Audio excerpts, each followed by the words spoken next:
Tema 7. Los ingresos públicos. Comenzamos con la clasificación de los ingresos públicos.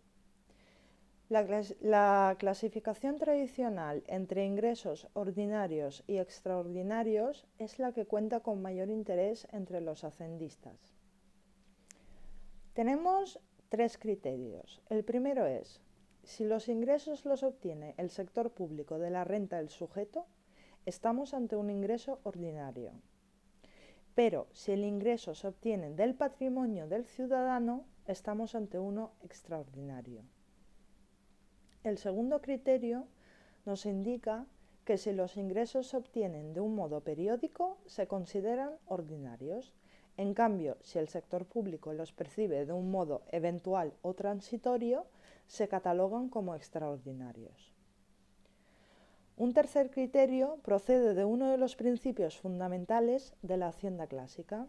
El criterio sugiere que los ingresos extraordinarios deben financiar las inversiones públicas, mientras que los ordinarios deben financiar los gastos corrientes del sector público.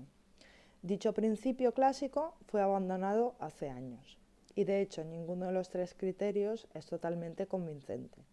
Y por ello parece lógico buscar otros elementos para poder diferenciarlos. En los ingresos ordinarios no es precisa una autorización expresa del Parlamento al aprobar la ley de presupuestos, pues la existencia de los distintos ingresos ordinarios está prevista por una normativa jurídica anterior. Así, por ejemplo, la ley de IRPF permite al sector público obtener ingresos en el momento en el que una persona obtiene la renta, sin necesidad de que las Cortes Generales reiteren esa posibilidad cada año. En cambio, si el sector público quiere emitir deuda, sí que es precisa la autorización del legislativo para cada ejercicio económico, y el Parlamento establece un nivel máximo de endeudamiento. En el caso de los ingresos extraordinarios, se produce una reducción del patrimonio neto del sector público, pues si emite deuda o nueva moneda, se están incrementando los pasivos a los que debe hacer frente, y si se privatizan empresas públicas, se está reduciendo el activo. Por el contrario, cuando el Estado percibe ingresos ordinarios, no causa tal efecto sobre el patrimonio neto, al menos de forma inmediata, pues sí los produce a través de la cuenta financiera. Bien, de acuerdo con estos criterios, tenemos dentro de los ingresos ordinarios los precios, las tasas, las contribuciones especiales y los impuestos, y dentro de los ingresos extraordinarios tenemos la emisión de deuda, la acuñación de moneda y la venta de patrimonio público o privatización de empresas públicas. Vamos a ver qué significa un poquito cada cosa. Los precios públicos. Empezamos por ellos. Se pagan por servicios o actividades realizadas bajo el régimen de derecho público. Dichas actividades o servicios también las realiza el sector privado y son de solicitud voluntaria. En las tasas deben concurrir varias circunstancias. La primera es, debe haber un beneficio individual claramente derivado de la realización de una actividad pública o de un uso privativo de dominio público.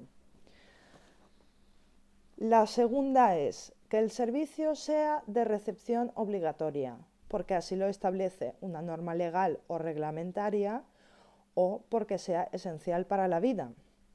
Y la tercera circunstancia es que el servicio no sea prestado por el sector privado. Y aquí hay una cosa importante, que es que los precios públicos y las tasas se diferencian en la tercera circunstancia, que es que el servicio en los precios públicos sí que se presta por el sector privado. En cambio, en las tasas, el servicio solo lo presta el sector público. Esto es muy importante. Pasamos a las contribuciones especiales. Las contribuciones especiales se pagan cuando el ciudadano obtiene un beneficio o se incrementa el valor de su patrimonio a consecuencia de una obra pública o el establecimiento o ampliación de servicios públicos. El ciudadano no solicita el servicio o la obra, pero se beneficia directamente por el aumento de su patrimonio. Los impuestos. ¿Qué son los impuestos? Los impuestos son tributos exigidos sin contraprestación. Aquí se rompe la relación bilateral.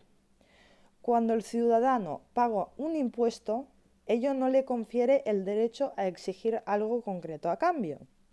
De ahí que no se paguen más impuestos por recibir mayor servicio público, sino que la determinación depende de la capacidad económica del ciudadano, por su nivel de renta, su consumo o bien el patrimonio.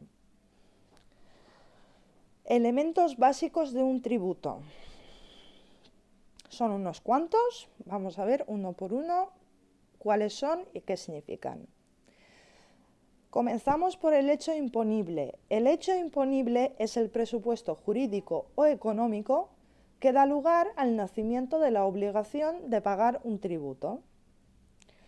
El segundo elemento es el sujeto pasivo. Es la persona natural o jurídica obligada al pago del tributo como contribuyente o como su sustituto. El tercer elemento es la base imponible. La base imponible es la valoración económica del hecho imponible. El cuarto elemento es la base liquidable, que es el resultado de restar a la base imponible las reducciones que se establezcan en la ley reguladora del impuesto. El quinto elemento es el tipo de gravamen, que es la cifra, el coeficiente o porcentaje que se aplica a la base liquidable para obtener como resultado la cuota íntegra. El quinto elemento es la cuota íntegra, que es el resultado de aplicar el tipo impositivo a la base liquidable, salvo que sea una cantidad fija. El sexto elemento es la cuota líquida, que es el resultado de restar a la cuota íntegra las deducciones que permite la ley. Y el último elemento es la deuda tributaria. La deuda tributaria la constituye la cuota líquida más los recargos, intereses de demora y sanciones que en su caso tenga que satisfacer el contribuyente. Ahora pasamos a la clasificación de los impuestos, principales figuras tributarias. Los impuestos se clasifican en directos e indirectos. Dentro de los primeros, que son los directos, pueden considerarse aquellos que recaen sobre las manifestaciones directas de la capacidad de pago del contribuyente, por ejemplo, su renta o patrimonio. Tienen en cuenta circunstancias personales del sujeto pasivo y son de difícil traslación. Por el contrario, los impuestos indirectos recaen sobre expresiones indirectas de la capacidad contributiva, por ejemplo, el consumo. No tienen en cuenta las circunstancias personales y en general se trasladan vía precios al consumidor final. Para explicar dónde se pueden establecer los impuestos es necesario distinguir entre variables flujo y variables stock.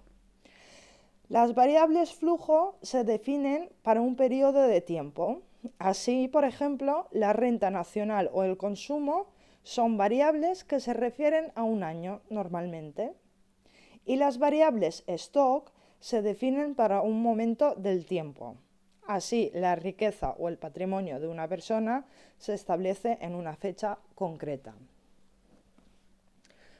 El sistema impositivo puede recaer sobre la renta o el consumo, sin tener en cuenta las condiciones personales del contribuyente, que es imposición real, o sí teniéndolas en cuenta, que es la imposición personal. La imposición sobre la renta en España se ha basado en una época anterior, en una imposición de producto que diferenciaba cada tipo de renta por su fuente, sin tener en cuenta las condiciones personales del sujeto y con tipos proporcionales. Esta imposición real después se complementó con un impuesto general que sí tenía en cuenta las circunstancias del sujeto pasivo, pero la integración definitiva en un único impuesto progresivo y general se produjo en la reforma de Fernández-Ordóñez. El IRPF es un tributo que recae sobre la renta global de los ciudadanos y ha cambiado en los últimos tiempos. La tributación de plusvalías y minusvalías quedaban sometidas a un impuesto distinto. Posteriormente, la última reforma ha establecido un impuesto sobre la renta de carácter dual, en el que todas las rentas procedentes del capital son sometidas a un gravamen proporcional. El impuesto sobre el beneficio de las sociedades sigue teniendo el carácter proporcional y las sucesivas reformas han acentuado su carácter de impuesto personal. La imposición sobre el consumo es una figura tributaria de carácter real. Se sigue produciendo la coexistencia entre impuestos de carácter general, por ejemplo el IVA, y tributos específicos sobre determinados consumos, por ejemplo el tabaco. A estos tributos, conocidos como accisas, se deben sumar el impuesto que recae sobre la matriculación de determinados medios de transporte creado para compensar la rebaja del IVA y el más reciente impuesto sobre seguros privados. El impuesto de lujo desapareció en favor de los tipos incrementados del IVA, que a su vez se eliminaron posteriormente. Igualmente debe considerarse como un impuesto indirecto, aunque legalmente no tenga ese carácter, la cuota empresarial de la seguridad social. Existe una propuesta teórica defendida en 1955 por Kaldor de sustituir el impuesto sobre la renta por un impuesto personal sobre el consumo. Se trataría de un impuesto directo y personal en el que del total de la renta se descontaría en la base todo el ahorro realizado por el contribuyente. En cuanto a la imposición sobre variables stock, distinguimos entre impuestos que recaen sobre la tenencia del patrimonio y los que se establecen sobre la transmisión del mismo. El impuesto puede tener un carácter general recayendo sobre la totalidad del patrimonio o bien sobre determinados elementos de la riqueza de una persona. En los impuestos sobre la transmisión gratuita o unilateral de la riqueza, también diferenciamos entre aquellos que gravan el total del caudal hereditario antes de su distribución a los herederos y los que se establecen sobre cada cantidad donada o heredada, tal y como se establece en el vigente impuesto sobre sucesiones y donaciones. En cuanto a impuestos que recaen sobre la transmisión onerosa del patrimonio, nuestro sistema tributario incluye el impuesto sobre transmisiones patrimoniales y actos jurídicos documentados, uno de cuyos hechos imponibles es la transmisión onerosa, incluyendo no solo la compraventa y permuta, sino también los derechos reales, etc. Pasamos a la progresividad legal. El concepto de progresividad legal se obtiene a partir de la relación existente entre recaudación y base liquidable, o lo que es lo mismo sobre los conceptos de tipo medio y marginal.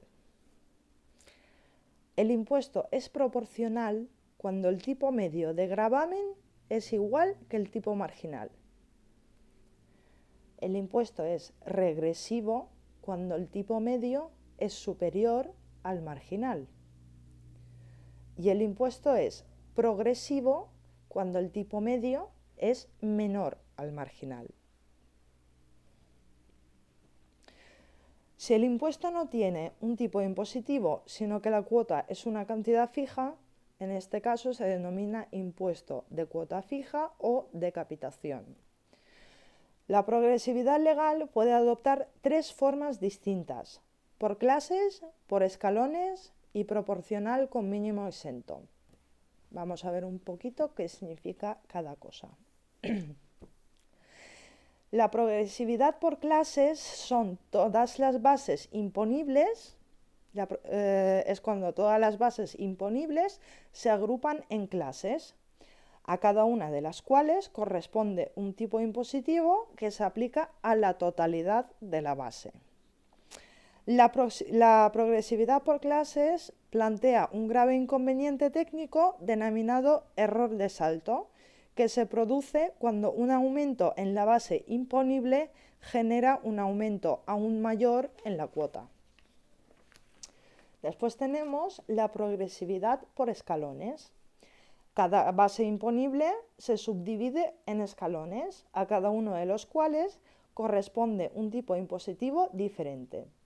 La cuota se obtiene multiplicando cada escalón por su tipo y sumando las cantidades restantes.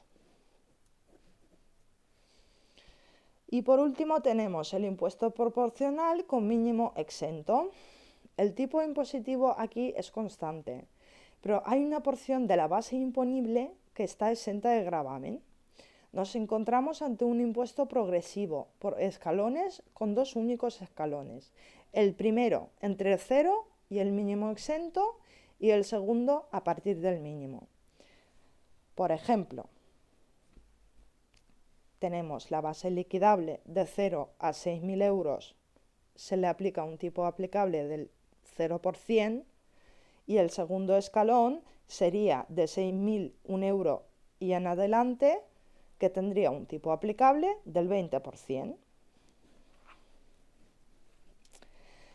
Principios tributarios. Hay 4 principios tributarios: principio de simplicidad, principio de suficiencia, principio de equidad y principio de neutralidad. Vamos a ver qué significa cada principio. Principio de simplicidad. El sistema tributario debe ser sencillo y cómodo tanto para el contribuyente como para la administración. El pago de los tributos genera dos tipos de costes. De un lado, satisfacer el impuesto supone una reducción de los ingresos disponibles; de otro, el mero cumplimiento de las obligaciones causa un conjunto de costes no monetarios. El principio de simplicidad exige que estos últimos costes sean lo más reducidos posibles. Las normas deben ser lo suficientemente claras y transparentes como para que el ciudadano conozca fácilmente cuáles son sus obligaciones y pueda liquidar el impuesto. Dichas normas no deben presentar contradicciones que dificulten su comprensión. La normativa tributaria debe tener cierta continuidad y no ser objeto de reformas frecuentes, pues de esta manera se elevaría la inseguridad jurídica. Los impuestos deben resultar fáciles para la propia administración con el fin de evitar la quiebra de la seguridad jurídica y el consiguiente perjuicio para el sujeto pasivo. Y también debe establecerse procedimiento de pago fraccionado para acercar al máximo la obligación de contribuir y no tener que enfrentarse a un fuerte desembolso en un momento muy concreto. Pasamos al principio de suficiencia. El principio de suficiencia se desprende de la regla de equilibrio presupuestario. El conjunto de impuesto debe ser capaz de generar recursos para cubrir los gastos del sector público. Si se cumple la ley de Wagner, la elasticidad del gasto con respecto a la renta será mayor que 1. De ello se deduce que la elasticidad de la renta de los impuestos también deberá ser mayor a 1. El sistema tributario tiene que ser progresivo, porque en caso contrario el país entraría en déficit. El cumplimiento de la ley de Wagner exige que la evolución del gasto sea coherente con los cambios en la renta, creciendo al aumentar y disminuyendo al bajar el nivel de actividad económica. Existen circunstancias extraordinarias en las que se produce un incremento en el gasto público.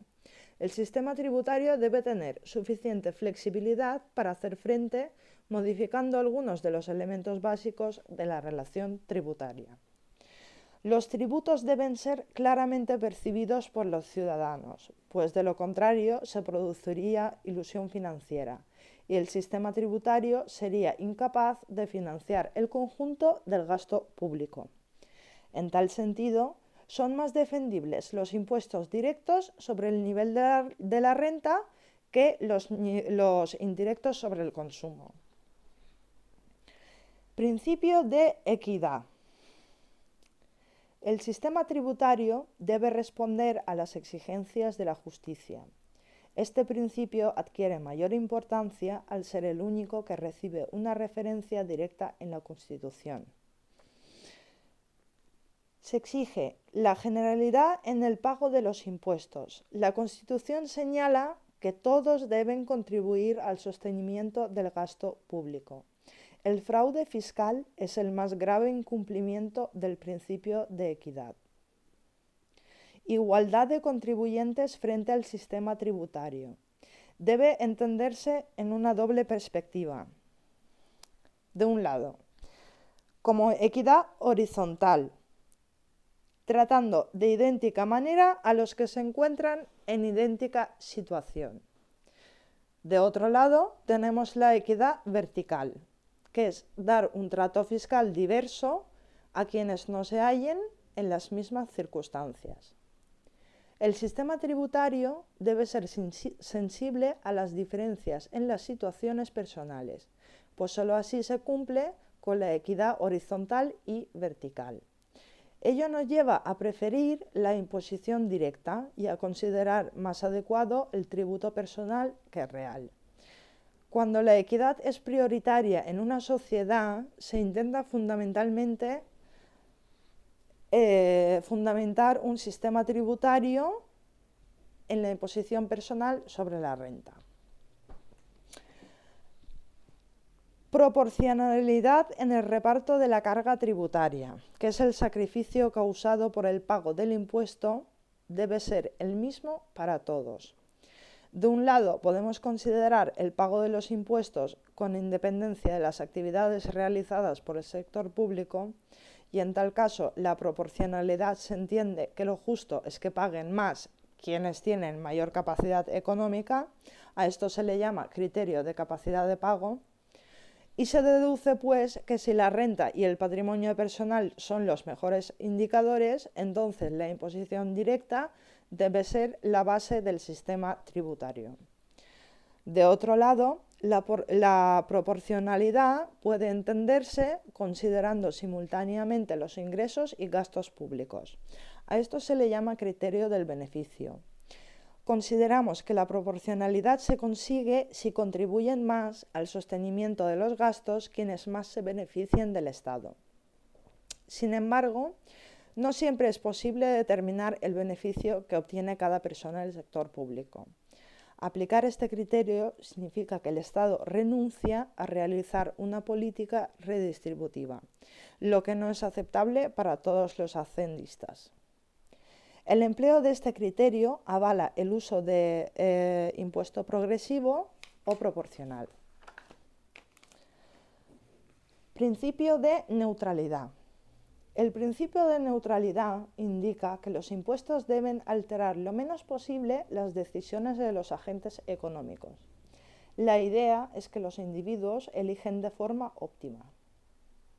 El único impuesto que no altera ningún precio relativo de la economía es el de la cuota fija o capitación. Sin embargo, un sistema tributario basado en este tipo de gravamen no cumpliría con otros principios. En tal sentido, la neutralidad de un impuesto se mide a partir del exceso de la carga fiscal. Pasamos a la compatibilidad entre los principios tributarios. Las prescripciones que se han ido exponiendo son incompatibles y por ello un sistema tributario que trate de cumplir con los diferentes principios no puede descansar en una única figura impositiva. La principal oposición se produce entre los principios de equidad y neutralidad. Desde los postulados de la equidad, los productos de primera necesidad deberían sufrir un gravamen inferior a los de bienes de lujo, mientras que si la demanda de estos es más elástica que la de los primeros, los postulados del principio de neutralidad exigirían la conclusión contraria. La imposición directa, donde se aprecian las dificultades para hacer compatibles ambos principios, si tomamos como objeto prioritario cumplir con la idea de justicia, parece razonable que la imposición personal sobre la renta tenga un carácter progresivo.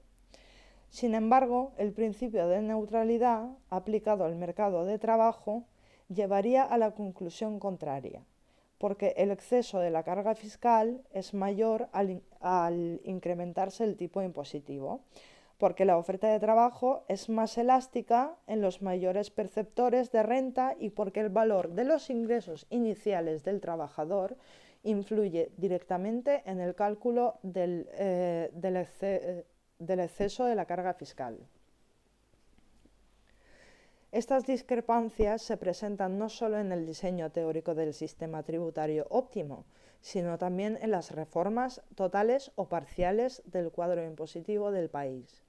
Por tal motivo, cuando nos enfrentemos a la evaluación de las distintas propuestas de reforma, comprobaremos que determinadas modificaciones de un impuesto son más defendibles en virtud del principio de neutralidad, pero más criticables desde las exigencias del principio de equidad.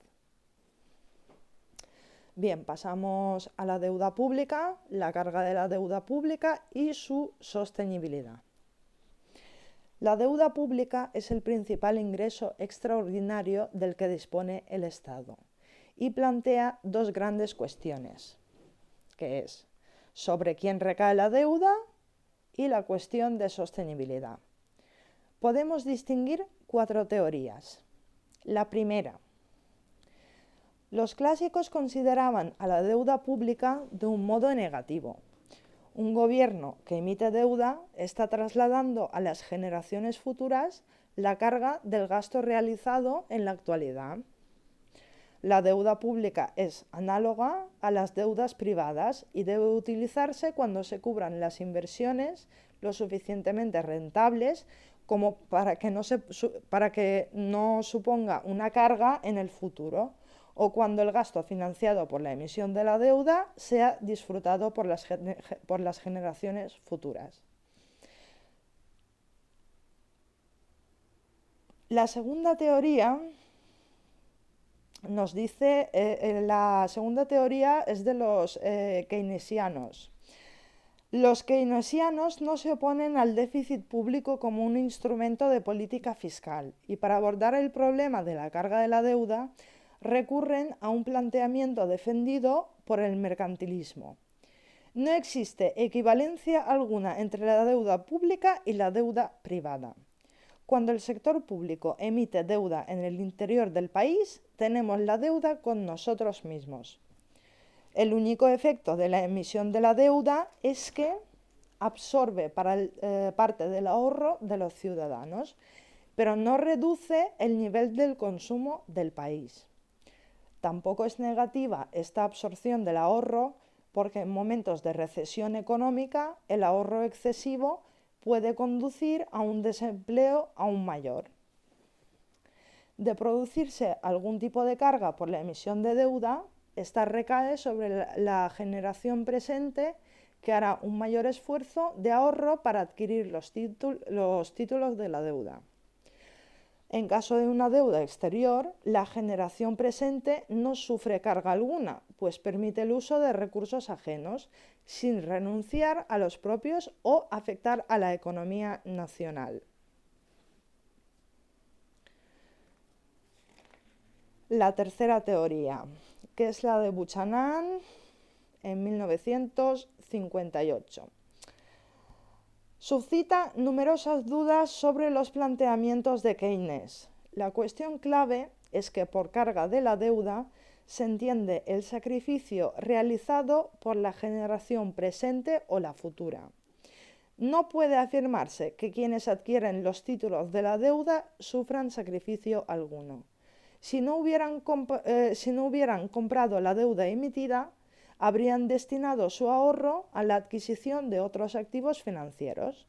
En cambio, las generaciones futuras sí sufren la carga de la deuda, porque con sus impuestos tendrán que pagar los intereses y la amortización o se verán obligados a sufrir un recorte en el nivel de prestaciones públicas.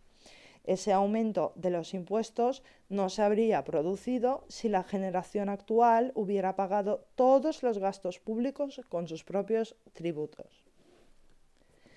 La última teoría, que es de la nueva macroeconomía clásica, en conexión con la hipótesis de expectativas racionales, plantea numerosas dudas sobre la traslación de la carga de la deuda pública a las generaciones futuras. Un trabajo de Barro plantea la cuestión de si puede hablarse de transferencia de carga, cuando la generación presente goza de previsión perfecta y se preocupa del bienestar de sus herederos. En el planteamiento de Barro, la generación actual sabe que la emisión de deuda supone una carga para la futura, que se traducirá en un mayor nivel de impuestos. En estas circunstancias incrementarán su nivel de ahorro con la finalidad de legar a sus herederos los medios necesarios para hacer frente a ese mayor esfuerzo. Por ello, la carga de la deuda recae sobre la generación actual. Esta hipótesis retoma una idea de David Ricardo, que es el teorema ricardiano de la equivalencia, donde el autor británico desechó esta idea por el excesivo número de circunstancias. Resulta discutible que a la generación actual le preocupe tanto el porvenir de la siguiente, así como nos resulta sencillo valorar el importe de los impuestos futuros a los que deberá hacer frente la generación futura.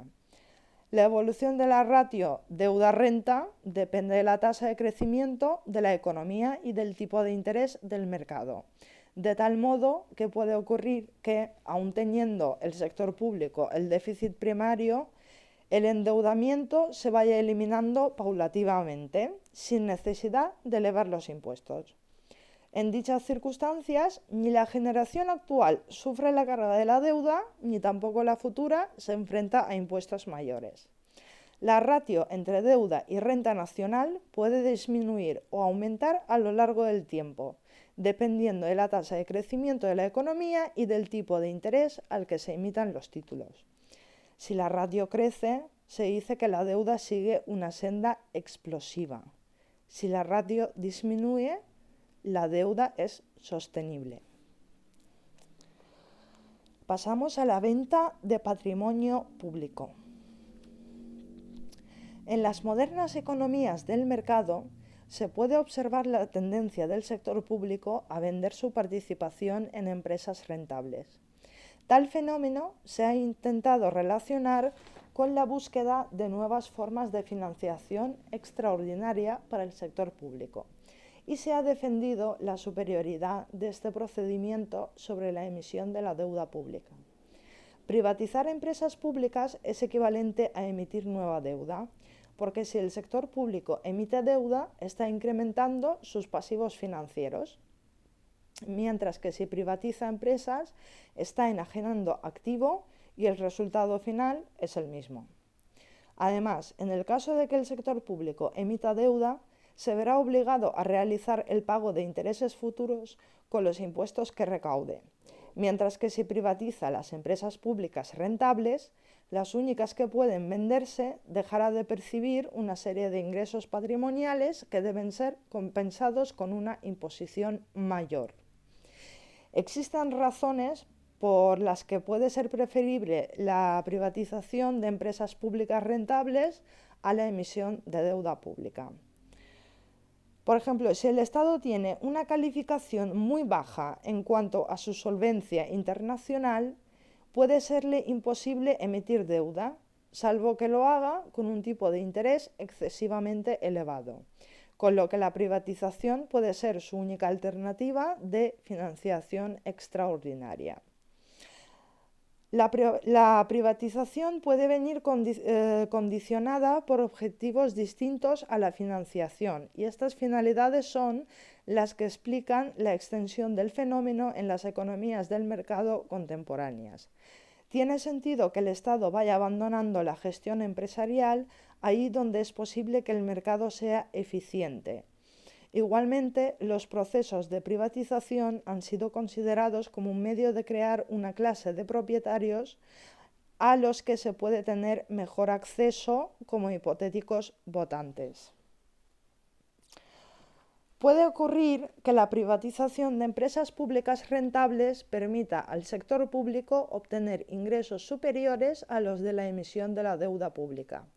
Cuando los mercados financieros consideren que una gestión privada puede ofrecer mejores dividendos que los producidos por la administración pública, así será. Y por último, pasamos al señoraje, que es la emisión de la moneda, y la inflación como impuesto.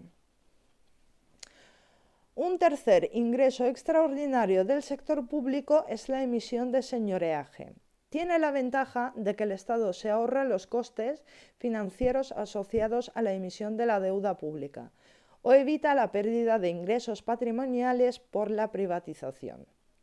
El sector público no puede obligar a nadie a mantener saldos monetarios ociosos, y si un ahorrador lo hace, será porque la alternativa de comprar activos financieros es menos atractiva.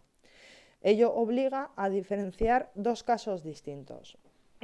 El primer caso es, si el ahorrador es ciudadano del país que emitió el dinero, la explicación puede deberse a que el tipo de interés del mercado sea demasiado bajo y que por ello considera que subirá en el futuro.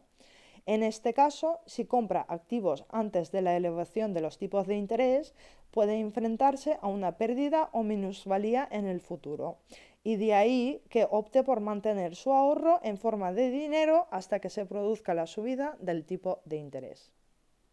El segundo caso es, si el ahorrador es un ciudadano extranjero, su comportamiento puede deberse a que prefiera tener sus ahorros en una moneda fuerte, de refugio, en lugar de títulos de su país, en cuyo caso lo que ocurre es que espera que la moneda propia se deprecie frente a la de refugio y que ello le genere una ganancia superior a los intereses que cobraría si adquiere activos financieros de su país. Los costes para la sociedad del procedimiento de señoreaje. Vamos a ver tres casos que son los costes para la sociedad de dicho procedimiento. 1. Si la economía está en pleno empleo sin que se produzca crecimiento en el nivel de renta, toda la creación de dinero se traduce en inflación. La subida de los precios afecta a la demanda del sector privado, reduciendo el consumo y la inversión. Este efecto se produce porque los ingresos reales de los consumidores se pueden reducir y porque la tasa de inflación hace subir los tipos de interés, lo que reduce el consumo de bienes duraderos y la inversión empresarial. Sin embargo, si la economía tiene una tasa de crecimiento positiva, la emisión de moneda a un ritmo similar no tiene por qué causar inflación. Ello explica que el señoreaje pueda ser utilizado como fuente de financiación del sector público, pero de un modo limitado. 2. Cuando la emisión de moneda causa procesos inflacionistas, podemos considerar que el gasto público expulsa al sector privado, pues se reducen el consumo y la inversión. Si el gasto público se hubiera financiado con impuestos, también se produce un caso de expulsión de consumo privado, que se reduce por causa de la mayor presión fiscal. Podemos observar una clara analogía entre ambas formas de financiación, pero a la vez son claramente distintos. La inflación es mucho más injusta que cualquier impuesto, pues no atiende a las circunstancias personales del contribuyente ni a su capacidad económica. Y por último, la inflación genera otros costes importantes para los ciudadanos, afecta a la recaudación de los impuestos generando un incremento en la tributación, con el consiguiente exceso de gravamen. Obliga a cambiar los precios de las empresas, lo que genera incentivos para que el ciudadano se desprenda de sus activos líquidos para adquirir los bienes y servicios antes de que suban de precio.